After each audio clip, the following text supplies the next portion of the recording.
Bonsoir, ici c'est l'université Joseph Kizerbo. Nous y sommes pour encore notre thème de la semaine qui est en relation avec la journée mondiale des donneurs de sang. Notre thème s'intitule Peut-on donner son sang lorsqu'on a des comportements à risque ou une IST. Je vous invite donc à venir sur QG Jeune. Alors nous invitons à vous abonner et à créer des comptes pour participer vivement au débat qui se mène autour de la santé sexuelle et de la reproduction. Bye bye, à bientôt. On voudrait savoir, est-ce que avec des comportements à risque ou bien lorsqu'on a une IST, une infection sexuellement transmissible, est-ce qu'on peut donner son sang? Voilà, pour sauver des vies. Selon vous? Chez moi, je pense que c'est pas normal. D'accord. C'est pas normal. Si on est malade, c'est ça?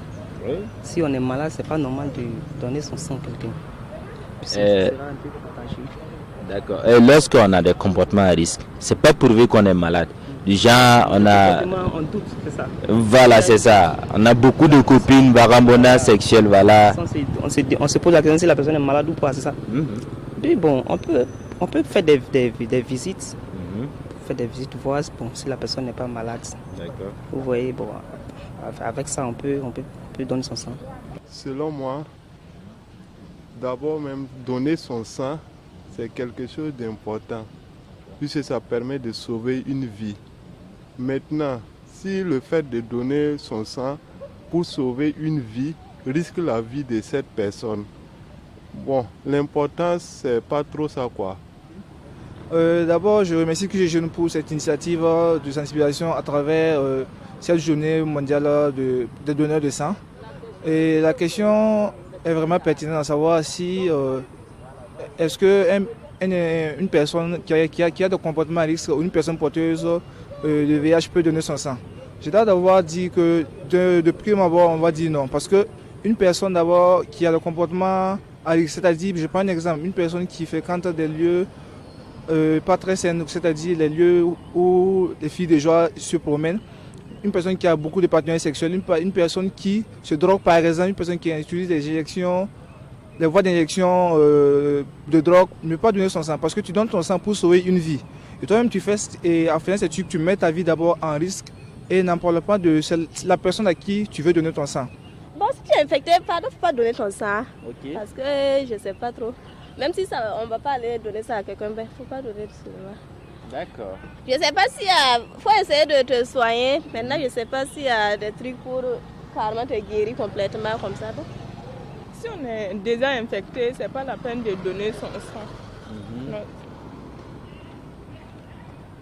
Et puis, si on couche déjà avec plusieurs partenaires, si on veut donner son sang, non, il faudrait que la personne examine son sang d'abord. Oui. Si on dit qu'il n'est pas infecté, là, il peut donner son sang. D'accord.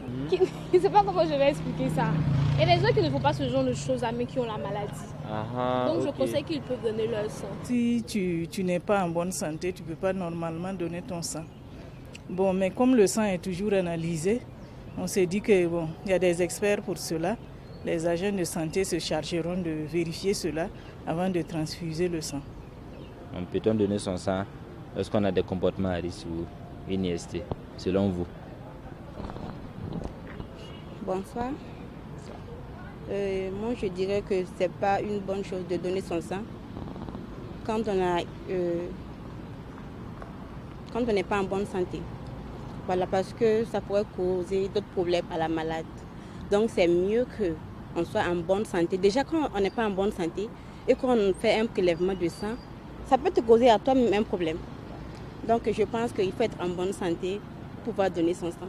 Si cette dernière donne son sang, ça peut jouer sur le receveur. S'il y a des IST, des MST, tout ça, si quelqu'un a ce comportement, il ne doit pas donner son sang. C'est pas bon. Voilà, c'est genre, il va... Bon, c'est bon. Merci bien. Alors, vous qui n'avez pas eu la chance d'être interviewé, qu'est-ce que vous en pensez de ce thème? Selon vous, est-ce qu'on peut donner son sang lorsqu'on a des comportements à risque ou lorsqu'on a des IST? Donc, nous vous donnons rendez-vous sur le forum QG Jeune, nos limites. Bye bye, à bientôt.